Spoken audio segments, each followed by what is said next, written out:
to this session on the Interregnum, what to expect after November 3rd.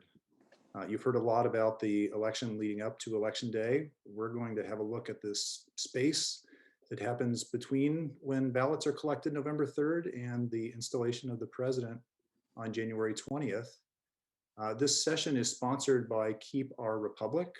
Keep Our Republic is a nonprofit, nonpartisan organization with bipartisan leadership of former elected officials from both parties, whose goal is to highlight and prevent risks to the integrity of the 2020 election and the transition between the election and the new president taking office, or the existing president taking office. The event is co-sponsored by the University of Wisconsin-Madison, two centers at the university. One is the Elections Research Center, and the other is the Tommy G. Thompson Center on Public Leadership. So thanks to both of them for co-sponsoring the event. My name is Barry Burden. I'm a professor at the University of Wisconsin-Madison in political science and also director of the Elections Research Center. We have an amazing panel assembled here. It's hard to imagine a better cast of people from both public life and academia who know what to be looking for, what things to reassure you about and what things to warn you about between Election Day and January of next year. You know, I think all of us share a concern about the uncertainty of a contested election, the role of the Electoral College in all of that, the underlying system that is supposed to provide for a peaceful transition of power. And we want to, I think, identify institutions and the kind of practices we should have as a citizenry and among journalists and among elected officials to prevent that system from being abused, to prevent abuses of power. So this is likely to be a somewhat sober discussion of the realities of the 2020 election, but I hope also we can provide some positive statements about the resilience of the system and things that have been baked in a way to assure that things flow in an orderly fashion in a way that doesn't short circuit the necessary steps in the electoral process. So let me introduce this amazing panel. I'm going to provide shorter introductions than are warranted. They all have amazing resumes and you're going to hear some of their expertise. So I think that will come shining through. But I'm going to give a kind of briefer overview of their backgrounds. First is my colleague, Youngmi Kim. Youngmi is a professor of journalism and mass communication at the University of Wisconsin-Madison. She is an expert on the role of digital media in political communication, in particular among politicians, advocacy groups, and the public. Her research has used ad tracking software in particular to track patterns of digital campaign communications that were previously unknown. And she was in fact one of the first people in the country to discover suspicious activity by Russian groups on Facebook during the 2016 presidential election. And that became part of the work that the US Senate did in investigating that election. She has published widely in academic journals in both communications and political science, and she earned her PhD from the University of Illinois. Next alphabetically is Reed Ribble. Reed is a former member of Congress, having served the 8th District in Wisconsin between 2011 and 2016, before a voluntary departure from office back to civilian life. He's a lifelong Wisconsinite, and while he was in the House, served on the committees on agriculture, transportation and infrastructure, budget, and foreign affairs.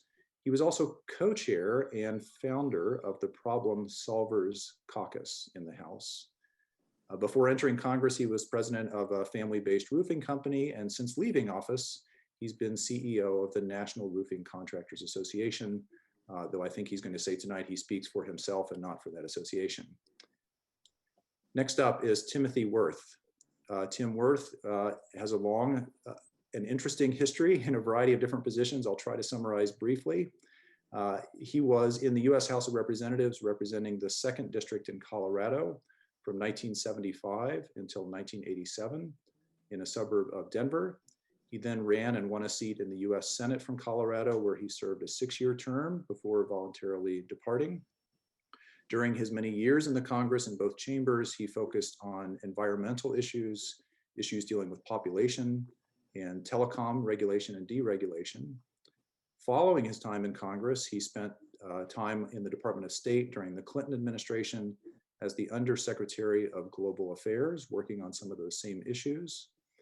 He then left that position to become president of the newly established United Nations Foundation, a private charity designed from its founding to support the work of the UN. He still serves on the board of the UN Foundation and has been doing work on global health and sustainable development related to that. And then finally, my colleague, Rob Yablon. Rob is an associate professor of law at the UW-Madison Law School, where he teaches courses in particular on federal jurisdiction and the law of democracy.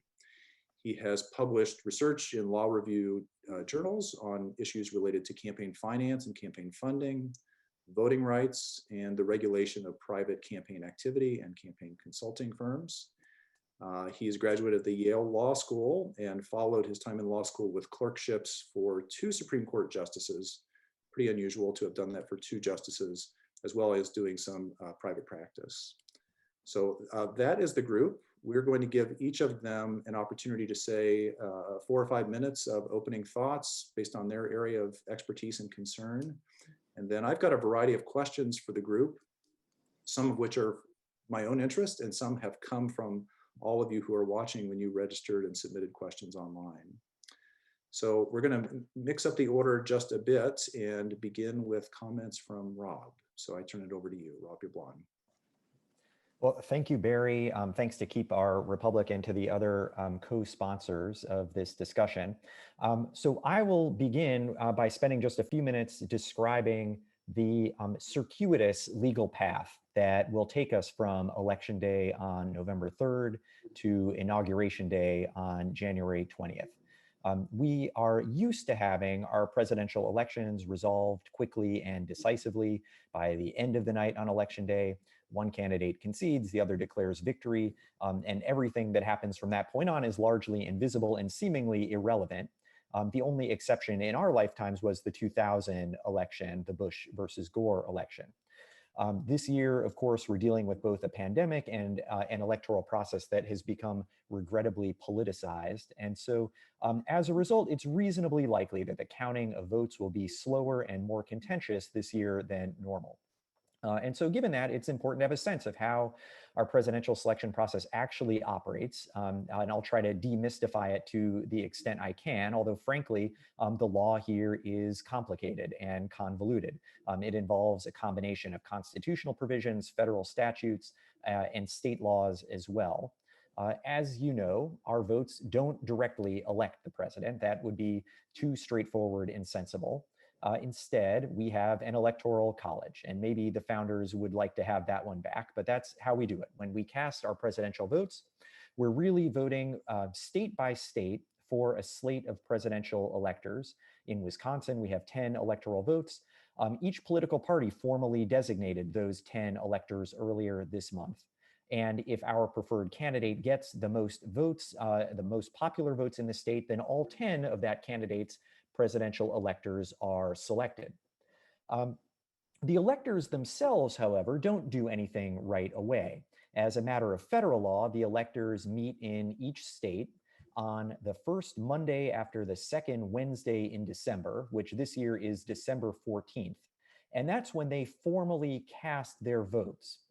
And under Wisconsin law, those electors don't exercise any discretion. They're required to select the state's popular vote winner. Well, because the electors don't meet until 6 weeks after Election Day, it's not legally problematic for states to take at least some time to tally their votes, resolve disputes, and ultimately certify a winner. So after the polls close on Election Day, Wisconsinites will have their votes processed at the local level. County clerks will forward those results to the State Elections Commission. And the commission's chair is tasked then with canvassing those returns. And state law gives the chair until December 1st to certify those results. When the results are certified, the commission prepares a certificate which the governor ultimately signs off on, naming the prevailing electors. As a matter of federal law, as long as the state completes this elector selection process by December 8th, pursuant to the process that state law set out prior to the election, then Congress is legally required to accept those states' electors if there were a dispute and they were to be challenged. So once the electors do meet on December 14th and cast their votes, those votes get transmitted to Washington, D.C. And under the 12th Amendment of the Constitution, the president of the Senate, in the presence of both the Senate and the House, opens and counts those electoral votes. The president of the Senate, by the way, is the sitting vice president. By statute, this meeting occurs on January 6th. And if the votes are tallied and one person receives a majority, then that person is at that point formally chosen as the president. If there's no majority winner, then under the 12th Amendment, the House of Representatives chooses the president from among the 3 highest vote getters. But it's not the House voting in the usual manner. Instead, to make things even more complicated, each state's congressional delegation gets 1 vote. Meanwhile, the Senate chooses the vice president. Now, it's been nearly 200 years since an election went to the House of Representatives and nearly 150 years since there were any serious outcome affecting disputes about the validity of the electoral votes sent to Congress. And so at this point, we can only hope that we'll keep that streak alive this year, and perhaps also hope that in time we will adopt some reforms that make this process maybe a little bit less Byzantine. And so I'll leave it there for now. Thanks, Rob. That's a terrific overview of things. My guess is we'll circle back and have some more specific questions about some of the things that happen along through that process, but thanks for that foundation. Let's move along to some opening comments from Youngmi Kim.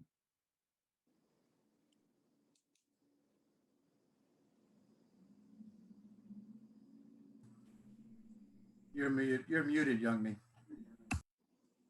Sorry. Hi, I'm Youngmi Kim. I study digital media and politics, and I'm particularly focusing on ads on the social media. In 2016, my team, Project Data, digital ad analysis and digital ad tracking and analysis, analyzed the millions of digital political ads exposed to nearly 10,000 individuals who represented the voting age population ahead of the 2016 election. We found a lot of disinformation campaigns, including Russian election interference. So today, I'll just highlight what happened in the past, and then what's going on right now, and then what might happen after the election. In 2016, we found that many unidentifiable and untraceable groups that targeted battleground states, including Wisconsin and Pennsylvania. And the ads disseminated by these unknown groups include targeted voter suppression. Here, voter suppression includes information that casts doubt about election system. For example, election doesn't matter, or election is rigged, or information about time, misinformation about time, location, and manner of voting. So text to your vote, and intimidation or incitement of violence at the poll places.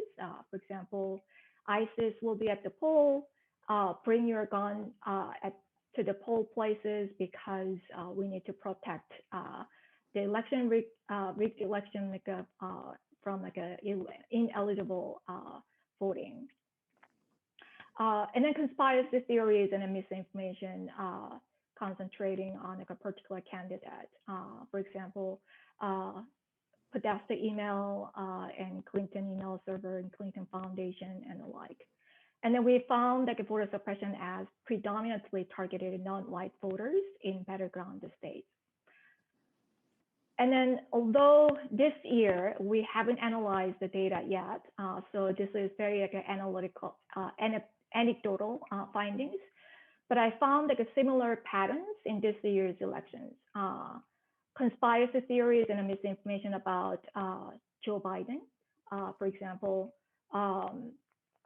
Black Lives Matter is funded by the Biden campaign, or consistent with the QAnon conspiracy theories, some child trafficking or sex ring rumors about Democrats and then Joe Biden. Incitement of violence, particularly focusing on racial relations. For example, Kenosha shooting incident, and misinformation about violence. Particularly, there is some rumors that Black Lives Matter or Antifa will be organized, and then they will have a coup at poll places on election day. And then disinformation about absence ballots or mail-in voting. So post office workers will sort out party affiliations and then dump particular candidates votes out, and that kind of thing. And then maybe because of uncertainty around the voting during the pandemic, misinformation about mail-in voting is one of the most salient disinformation in this year's election on the digital media. So I predict that after the election, disinformation campaigns will be consistent and persistent even after the election day. So particularly disinformation that casts doubts about elections and delegitimizes election outcomes, such as voter fraud, rigged election, is highly likely to happen. Misinformation about the election outcome, who is the winner, is probable. Although major social media platforms like Facebook, Google, and Twitter all are committed to combat against such misinformation. And just a couple of years ago, I predict that a hack and dump kind of thing might happen. And so there might be some hacked materials and floating around in the digital media or even in the mainstream media. And incitement of a violence, something similar to a Kenosha tragedy, might happen. And because of the high level of uncertainty, such disinformation campaigns can be prevalent and widespread in the digital media. However, I just want to emphasize that we also need to pay close attention to news media in general, because research shows that news media, mainstream news media actually tends to amplify disinformation on digital media. So I'll stop here and Thank you, Young Mi. Let's go over to Reed Ribble. Thank you, Barry. I want to talk a little bit about things that you should trust and things that you shouldn't trust. And I'm going to start on the things you shouldn't trust, because I think Young Mi really kind of hit the nail on the head. When I was still serving in Congress in 2016, I was on the House Foreign Affairs Committee. I was the subcommittee chairman on the Committee on Foreign Affairs on Counterterrorism and Emerging Threats. And the emerging threat of foreign influence on the election was something that I was getting regular, sometimes 2 times a week briefings on. And my suggestion to you is don't trust any meme that you see on Facebook, Twitter, or Instagram. And for God's sake, don't share it, because you're just likely to be embarrassed after the fact. The fact of the matter is that it's still today, there is a lot of false information, phony information that the Russians, the Chinese, the Iranians are putting on virtually every single social media site we have. It's practically impossible to stop it in real time. And so this requires a different level of foreign affair and State Department involvement to deal with it prior to where we are today in the election. So rule number 1, don't trust any of those things. But here's what you should trust. You actually should trust your county clerk, and you should trust your neighbor. And more than anything, you do need to trust the system. Robert mentioned that it's been a couple hundred years since an election was thrown out of the Electoral College to the House Representatives. That happened to be when Andrew Jackson and John Quincy Adams were in a race together. But the system does work. And although we might get frustrated with it, I personally don't get frustrated with the Electoral College. I think it was a way of protecting the republic and preventing a majority or large states from lording over small ones. But without regard to the rightness or wrongness of that, You have to trust the system that has worked for the bulk of our great republic and will continue to work after this election if we do some things. And the first thing is you need to trust your neighbors, because it's your neighbors that are going to be at those polling stations. It's your neighbors that are working with county clerks that are opening ballots and confirming their authenticity. And your neighbors, just like you, want to have a fair and free election with a determined result that the American people have decided on. And this really breaks down precinct by precinct. And it's really difficult to get too nefarious with all this. And so what it really takes, trusting your neighbors, trusting the system, and then most of all, more than anything, being patient. Professor Burden and I had the opportunity of writing an op-ed last week.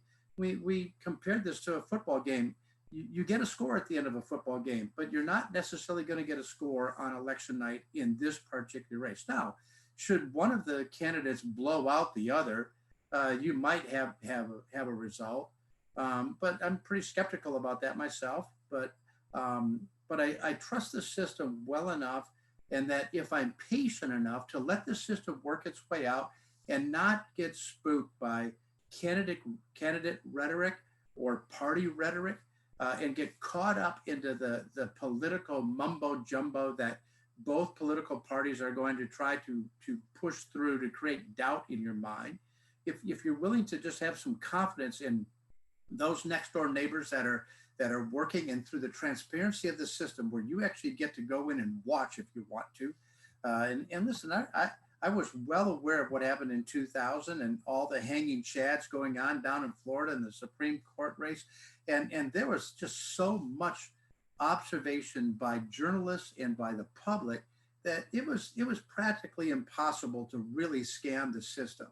And I mean, even an organization as conservative as a Heritage Foundation, really, when they studied mail-in ballots and absentee ballots and things like that, the amount of fraud is minuscule, and the risk of prosecution, which, by the way, prosecution on it's at about 85%.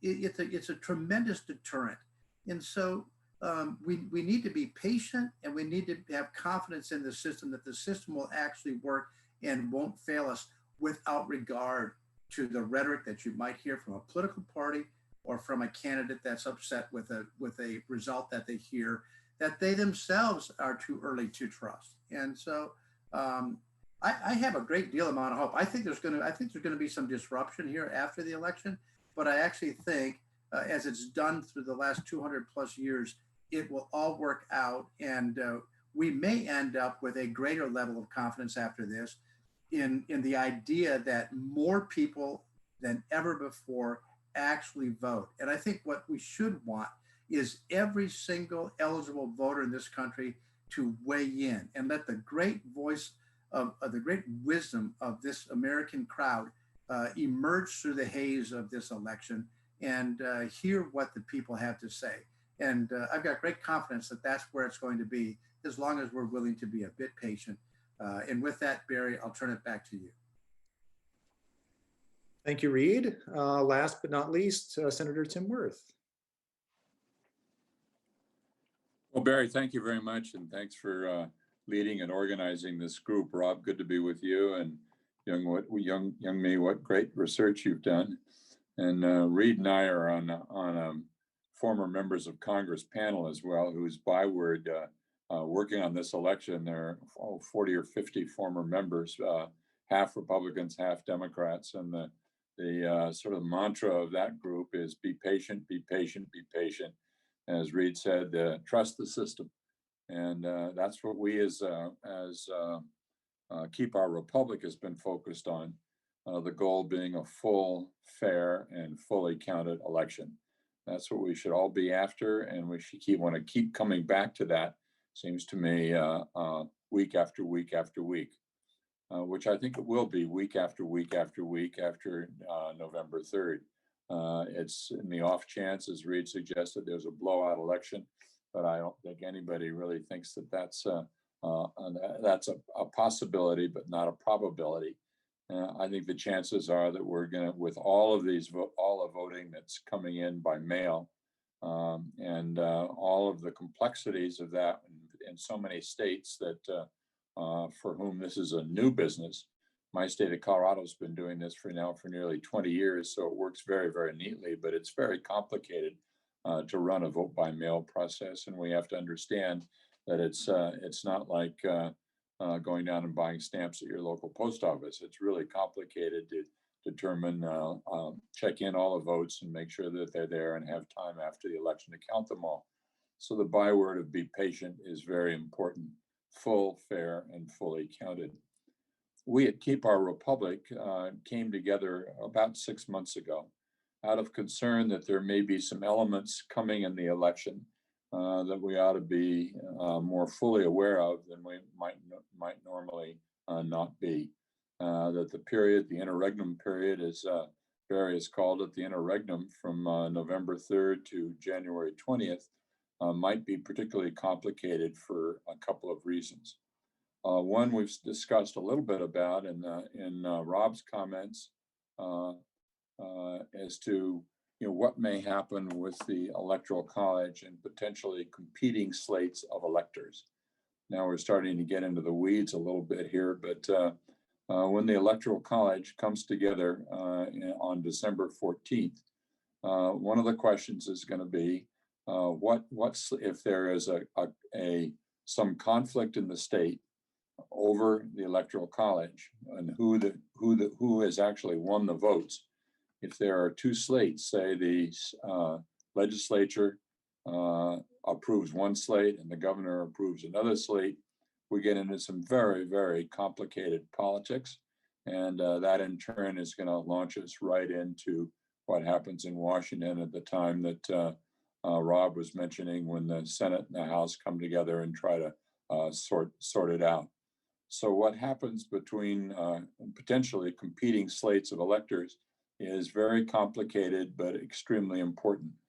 And in Wisconsin, I think many people think that it may well be that the counting is going to take a long time, that there may be differences as to who has won in particularly key areas, and that there may be, in fact, competing slates, that the Trump people may claim that their slate has won, and that later the Biden people may say that the votes still haven't all come in until we count, till they're fully counted, and the Biden people have won. So we could well go into December 14 with two slates of electors. That's one set of issues that is extant, that may well be extant in Wisconsin, as in Pennsylvania and Ohio and North Carolina in particular. The other concern that we've had relates to the president's very significant emergency powers.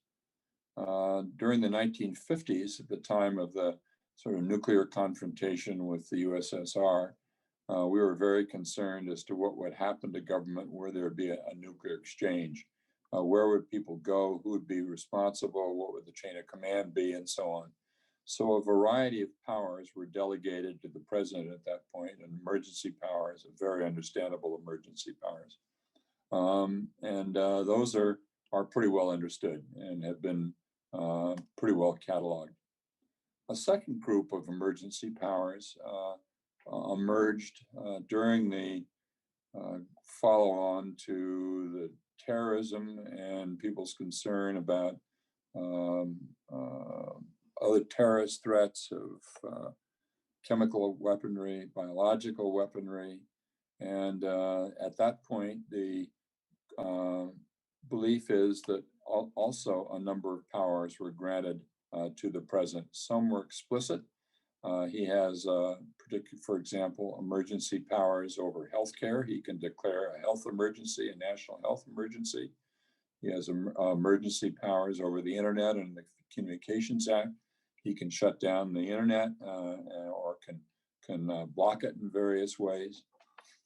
And then there are a series of other emergency powers which nobody really knows about, which we've been asking the Congress to address and to have hearings on and to open up.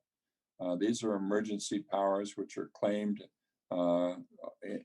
emanate from the Article 2 of the Constitution, Attorney General Barr has called them illimitable emergency powers, that the president has illimitable powers. In other words, there are no limits, there are no checks on it, and that the president really has power to do almost anything that he wants to do.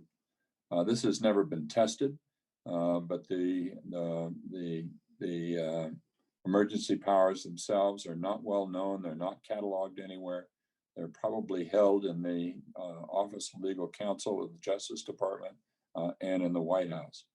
The question, of course, in an election is what might an executive do if they feel that the election is threatened, if they feel that there are certain emergencies that come from ballots coming from overseas, or they claim that there are fake ballots that may come from infected ballots, that may come for a variety of reasons. What emergency powers does the president have, and what might he be able to do? So that's a second area of concern. We can come back and get into that.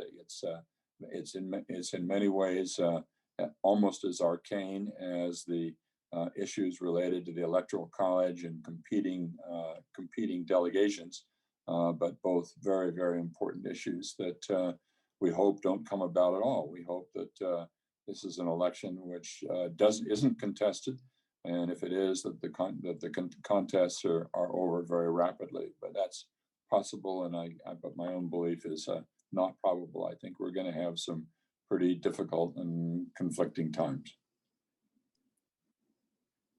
Thank you, Tim. Kind of dark comments, so it seems strange to thank you for them. But well, I don't mean to be dark. Issues on the table. I don't mean to be dark about this. I think we just have to be realistic in looking at it and understand that if we're better informed, that's an important thing to do. And citizens have to be prepared. As earlier comments have said, people have to be talking to their neighbors, trust the electoral process, be patient, and we'll get through any complexities that may emerge. So before we get to questions, I want to highlight a couple of things that Reed and I mentioned in our op-ed that haven't come out just yet. We argued, as Reed said and Tim emphasized, that patience is necessary. Hopefully, a mature democracy like ours has patience. And if there's one thing the pandemic has taught us, it's that we need to wait for things to resolve.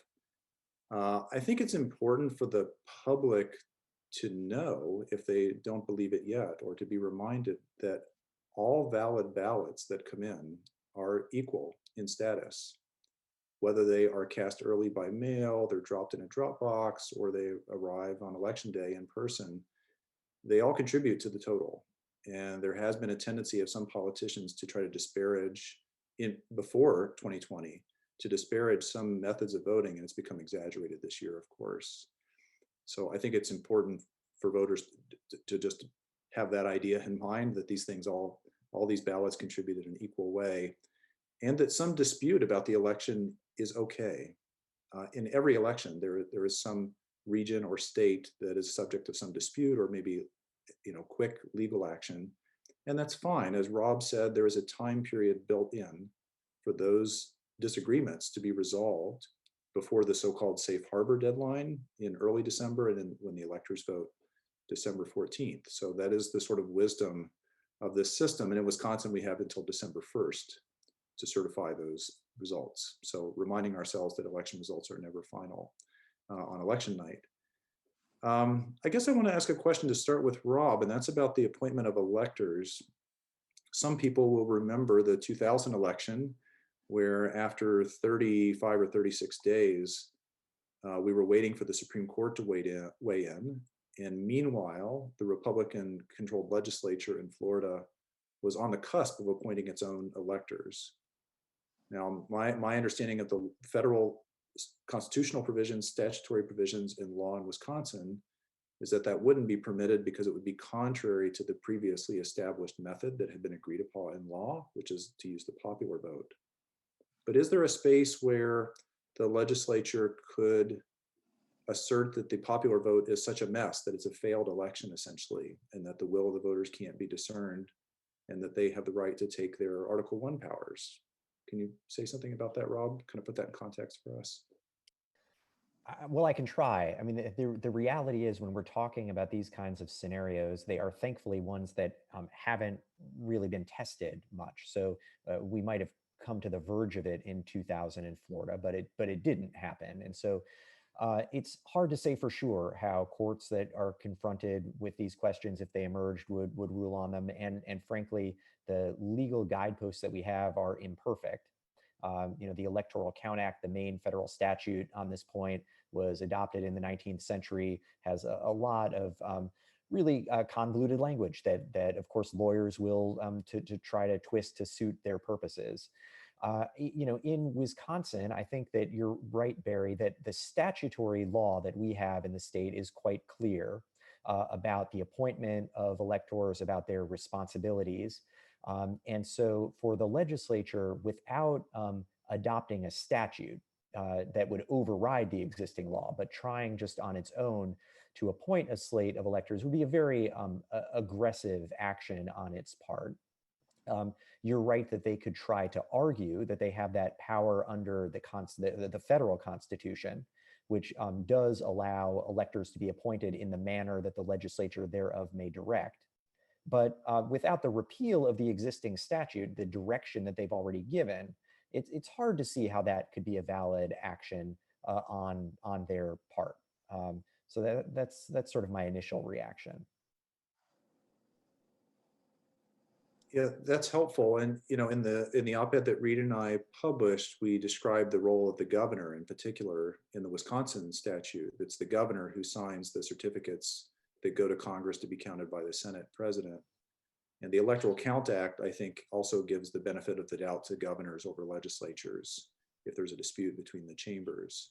So that's one of the questions one of our participants has asked too. But as you say, we don't have a lot of case history here, so it's a little unclear what would happen if this went to court. Right, and you're also right that under the Electoral Count Act, if the legislature tried to do this, then that wouldn't be presumptively valid, because it would have been a new rule that was put in place after the election. And the presumption under the Electoral Count Act is in favor of the state laws that were on the books prior to the election. Right. So in Wisconsin, Rob, the state has until December 1 to name the electors, and presumably the electors are going to be named based upon the returns and who appears to have won the election. What happens in Wisconsin if votes are still outstanding and haven't been completely counted by December 1? Is there a provision for that? So if there's doubt about the election result at that point, so Wisconsin has, one way that this could play out is that Wisconsin does provide for recounts in close races if the gap is less than 1%. And as state law is written, that December 1st deadline would basically be stayed while the recount process was ongoing. And the election shouldn't be certified then. So that would be one mechanism to make sure that in a close election, additional time is provided to make sure that all of those votes are properly processed. And the state survived a full recount of the vote 4 years ago after the 2016 presidential election. That took some weeks to resolve, but essentially verified that the election was as everyone expected. We've gotten a few questions of the form essentially wanting to know what happens if a president is defeated in the Electoral College but resists accepting defeat and resists leaving office. This is a question I also get from my students and from journalists. I don't always have a good answer. I wonder if others have thoughts about that, and maybe young me, what role you think rhetoric and misinformation may play in all of that. It is a sort of conflict of communication against the rule of law, against norms and values that are more informal.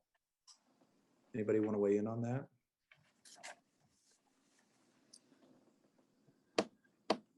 Well, just let's remember that under the Constitution, the president's term terminates on January 20th, and he might, following the question, might say refuse to leave. But if he does refuse to leave, who has been determined then through the process we've been talking about, who has been determined to have won the election, and that those individuals would then have the authority to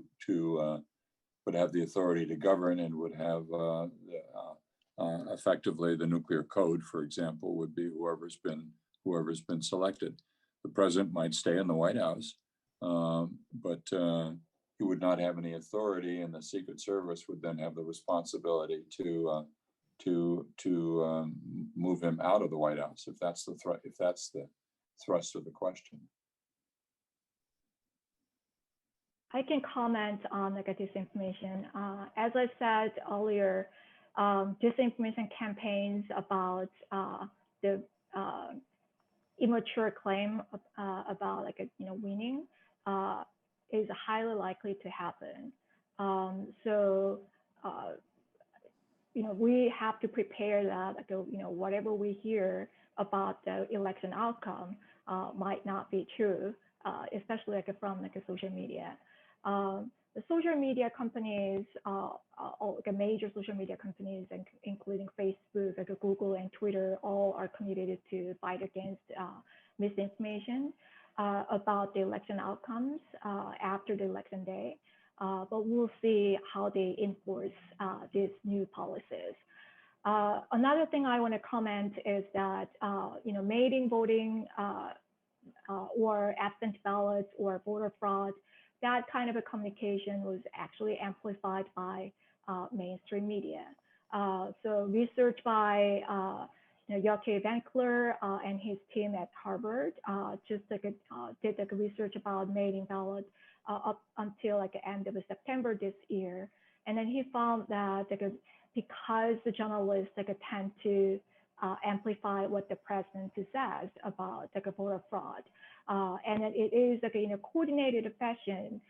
It's circulated through digital media and then Fox News and the like, and then journalists inadvertently like amplified the misinformation. So we should be very careful about that. I just want to break in here for a moment to say there is some breaking news that the FBI and Department of Homeland Security have identified Russian and Iranian adversaries that are using public voter data to try to diminish voter confidence through messaging. And it was sort of a hasty press conference that was called just in the last 10 minutes or so.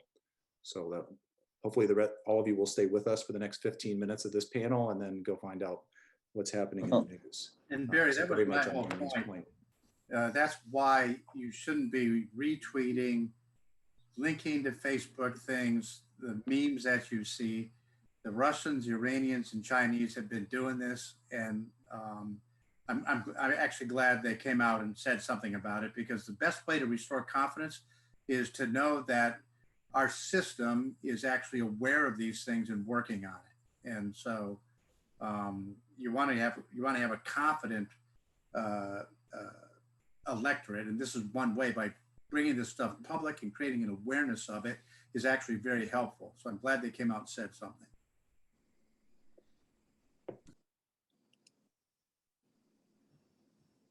Do others want to weigh in on this? We're sort of wrestling with the tension between legal boundaries about what is permissible and how the process operates from November 3rd till Inauguration Day. But then there are these sort of ungovernable parts having to do with media and misinformation. Is there a particular role that citizens watching this broadcast can play? How much of this is on our institutions versus advocacy groups and candidates versus the average member of the public? Our group at Keep Our Republic have said that ultimately the greatest protection in every way is a citizen's firewall. It's citizen awareness that Reed was talking about. It's the awareness of the business community to say we don't want chaos. We want things to be as calm and collected and fully counted and patient as possible. It's going to be up to obviously state, county, and local officials. It's up to the press, and these are all the elements of citizen responsibility and citizen action. Ultimately, we do have to depend upon the people and the voters of the United States. That's how we make decisions. We we select our leaders not because of some kind of inherited status or some kind of religion. We select them on the basis of voting and selecting them through the ballot box. And we have to continue to say that over and over and over again. And my view of this more I've gotten into this over the last 6 months pretty deeply. It's become clear that the power of citizen awareness, just what we're talking about, the power of citizen awareness is greater and greater, and that's going to increase as we get closer to the election. And I think also by the time we get through the election, people are going to say, "Let's have done with it. Come on, knock it off. Let's move on, and let's hope that we have a clear process for making sure that happens." And Barry, I would like to add that when you're talking about awareness, Senator, I think citizens need to be aware that Wisconsin is just one of a very few number of states that don't start counting absentee/mail-in ballots until election day. Most of the states, over 20 of them, start counting upon receipt. And so it's going to be very easy for Wisconsinites to get frustrated because they're going to be hearing results from other states that have started early counting and have counted as those ballots came in. But Wisconsin's one of the rare ones, and it's a swing state. It's a very important state. Pennsylvania is another where, there's no provision for them to start counting those ballots ahead of time. And so it's going to require a special amount of patience from Wisconsin voters in light of the fact that the media is going to be highlighting all the other states that the tally's in. And so hang in there, everybody. We'll get them counted. And if you're really frustrated, go to your county clerk and volunteer. Be a volunteer, or help out your precinct and count. Make sure it's fair. So we have a question asking, how would we know if an election was rigged? If a politician or someone on social media alleges that something was nefarious, how do we ferret that out? We're telling people here to trust the process. What's the verify part of that? I would just say this, and then I'll let some of the academics respond. Is that very difficult to have a nefarious action with thousands and thousands of precinct heads counting the ballots? I mean, it's pretty difficult to organize a handful of people, but to organize it across the country or across all these counties, 3,000 plus counties in the U.S., it'd be pretty tough to do.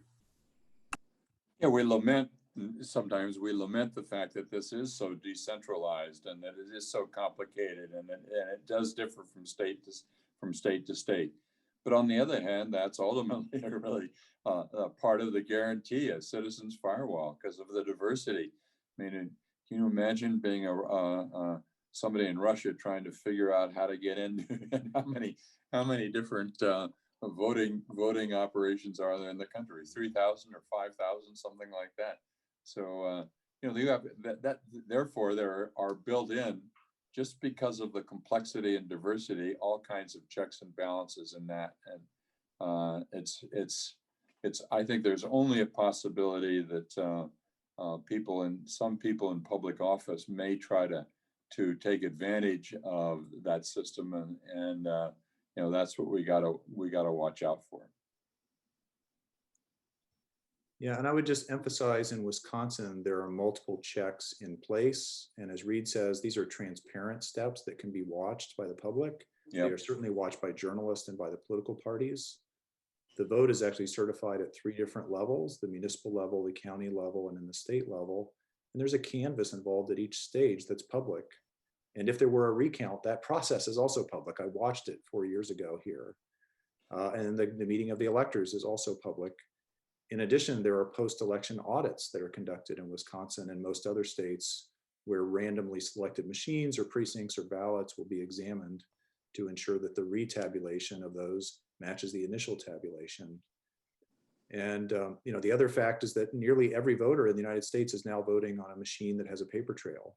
So if there's any doubt about malware or hacking that has tampered with the machines, or just a malfunction of the machines, there's a paper record for every voter in Wisconsin to go to, and in most of the other swing states. I think it's 85 or 90% of voters in this presidential election will be voting on paper. That's one of the benefits of voting early by mail is it always produces a paper record that the voter has mailed in. Any other thoughts on how to verify that elections have not been rigged? Well, let me just say, inevitably, there will be some small irregularities that surface, and the media will inevitably report on them. And so as people are thinking about those irregularities that get reported on, recognize that it's just much more likely that you're seeing those headlines because they're isolated incidents, rather than because they're a sign that this is happening everywhere. And they are being found precisely because there are these checks in place, and at least sometimes, hopefully, there are irregularities that then can be cured. And Young Mi, do you have recommendations for our viewers about how to discern authoritative information from information that, as Reed says, should be discarded and ignored? You're still muted. There you go. Yeah, so, I think Reed mentioned this earlier. So we have to be a little bit skeptical about the stories we encounter, on social media, even if they are from your own side, because what disinformation campaigns do is to exploit the social and political divide in our society, and then try to lower the confidence in our democratic system. And especially these disinformation campaigns are mostly coming from your side, but fake your side. So we have to understand that. As a citizen, we need to do our own research about the dubious sources, and then use multiple sources to verify the stories you hear from others. And I think also digital platforms need to be better prepared and then do better. I mean, since 2018, digital media platforms have now a self-regulatory framework and then transparency measures. So this is very welcoming and then important first step. But those are still for short public expectations. And so we need a consistent policies across the different media platforms. And then most importantly, we need to see the enforcement. Currently, overall, these transparency measures are good, but the problem is more about enforcement. So we've Barry, gotten we haven't heard from you. What are you most concerned about? Asking me what I'm most concerned about? Sure, yeah. What I'm most concerned about, or me, or? No, I was saying, listening to you, I was going to ask Barry Burden.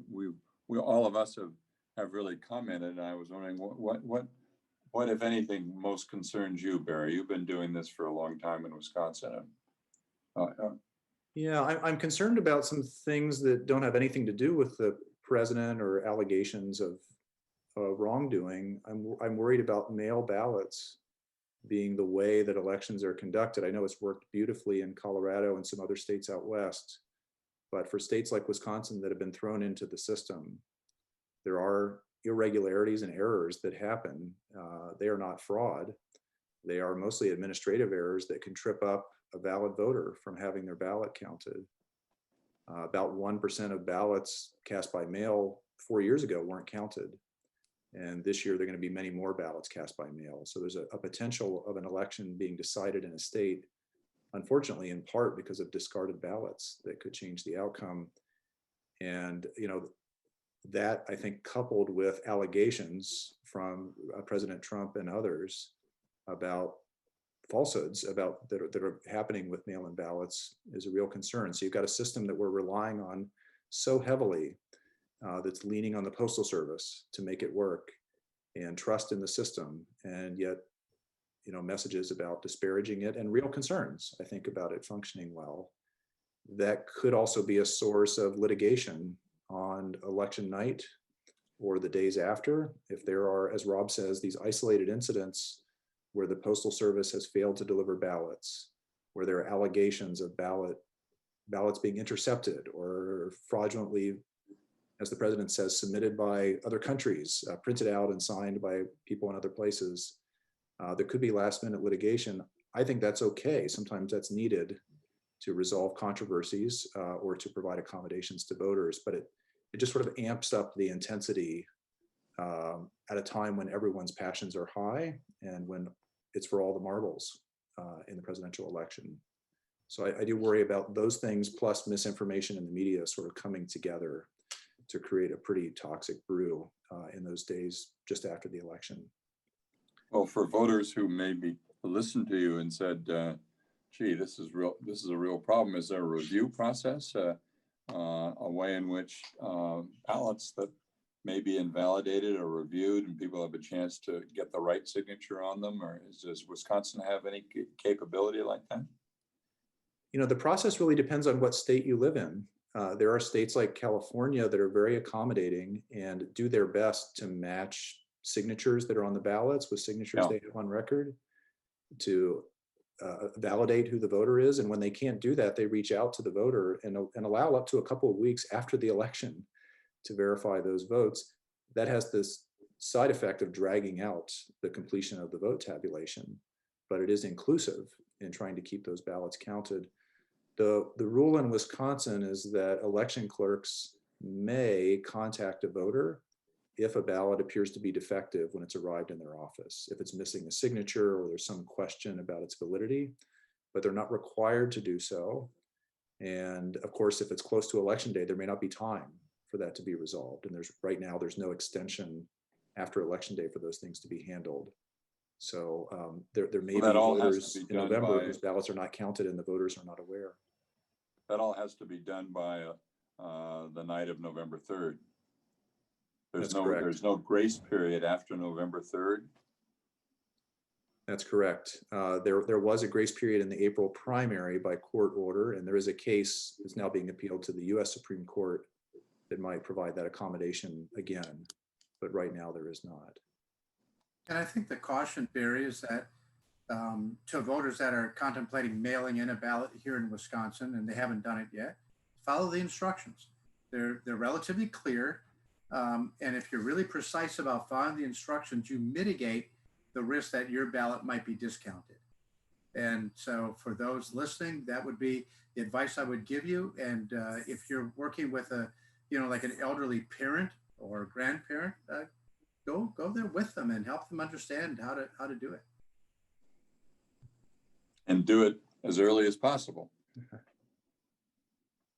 So let me turn back to a point that Tim has raised about this period after the election, before inauguration.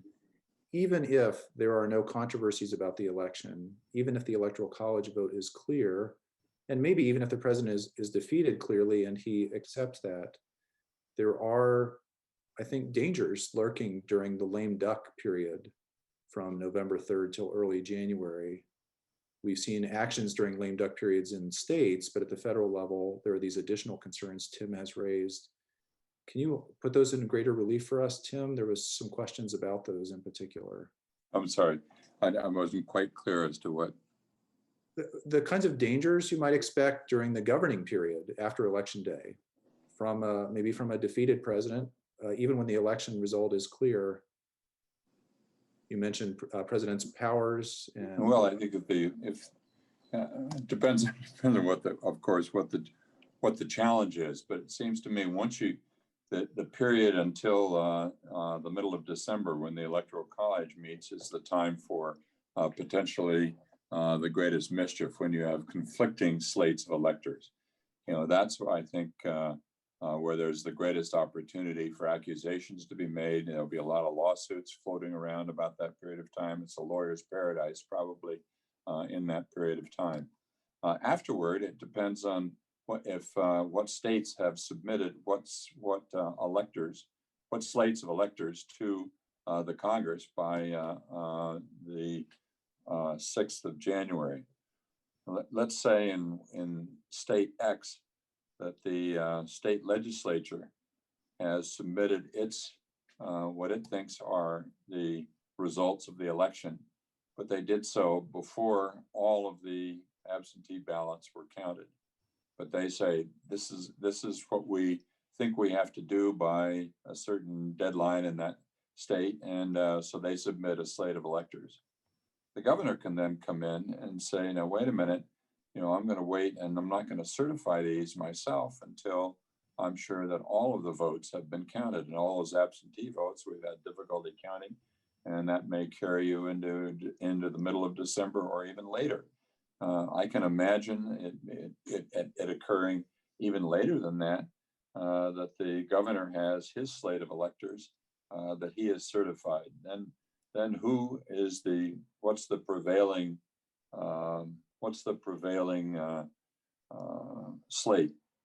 That's the complexity of the electoral process. In the meantime, there is a possibility that the president can declare that certain precincts should not have been counted, or they were infected by the virus, or that there were known to be hundreds and hundreds of Chinese ballots that were in those areas, or that we had violence in those areas, and I had to shut down certain precincts or certain districts. The president has lots of authority to do that in an emergency. And then what is the check against? What is the check against his use of those powers? That's totally untested. But I think there's going to be a great citizens concern, going back to the idea of a citizens firewall and citizen engagement. I think by that point, people are going to be so alert to what's going on. At least I would hope so. Be so alert to what's going on, that you can imagine how much more alert the populace is today than they were 3 months ago to all of this. And I think that's just going to accelerate between now and the 3rd of November, and then it will continue during that interregnum period. Well, we've just about come to the end of our hour, and I think that's a useful note to end on. This really does require our vigilance as citizens over the next couple of weeks to Election Day, and then for this interregnum period from Election Day through January. It's the eyes of the public and the trust in that system through transparency and vigilance that are going to make it a success and make the institutions work as they're intended, and to avoid the kind of short-circuiting of that process. So thank you all for being with us for this hour. I hope that you all will continue these kinds of conversations over the coming weeks. This is not the end of the election. It's not the end of these conversations. It's really the beginning of a second era. I do want to thank our panelists, Reed Ribble, Rob Yablon, Youngmi Kim, and Tim Worth. Also to Keep Our Republic and the team there, Nicole and Sean, who helped put all this together. This video has been live streamed and will be posted afterwards. If you want to share it with others, we'll find a way to make that happen. So thank you all again. And thank you, Barry. Nice job. Thank you very much.